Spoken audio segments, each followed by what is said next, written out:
Благодарам. Значи, не знам зашто вака извртавте целата работа, бидејќи воопшто не стана збор за такво нешто. Јас бев и реков многу јасно дека бев инспирирана од текстот кој што утринава го прочитав, како реакција на младите. Значи, се инспирирав. Немајте, председателке, ве молам да индоктринирате деца. Немајте да велите дека некои деца се можно партиски обоени или биле под влијание. Не, вие рековте било ученичката било под влијание. Ве молам тие работи во образование да не ги збориме. Ние сме сите тука педагози. Не смееме во ниту еден момент да помислиме дека некое дете било индоктринирано или не. Тоа е злоупотреба на младите, тоа е злоупотреба на децата. Ова што јас го прочитав како, да ви кажам зошто барам информација во однос на тоа како се имплементира концепцијата. Бидејќи девојчето се обрати во однос на уметноста. Меѓутоа, јас не сакав целиот текст да ви го прочитам.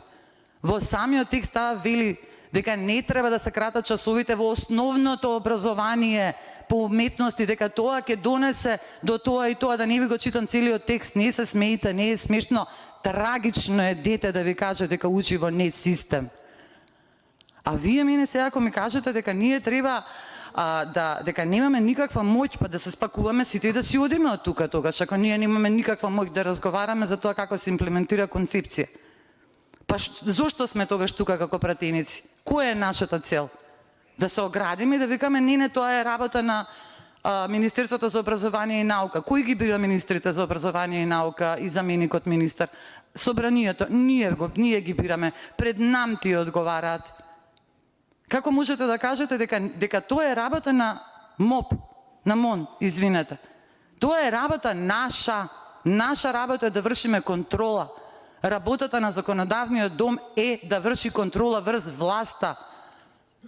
Тоа е работата. Јас затоа побарав овде да се разговара за проблемите и затоа најкултурно ве замолив, како и претходниот колега, вметнување на нова точка на дневниот ред, каде што ќе се разговара информација за начинот на имплементација, проблемите и резултатите на новата концепција од образование имплементирана во 2020 година, која започна со имплементација во 2020 година. Тоа беше моето барање. А вие да извртите работата како пратеник, како представник на народот, дека децата биле под влијание, срамота. Па ајде тогаш да се затворете, а седницата нема ни гласање, ништо да си одиме дома и тоа е тоа. Благодарам. Сега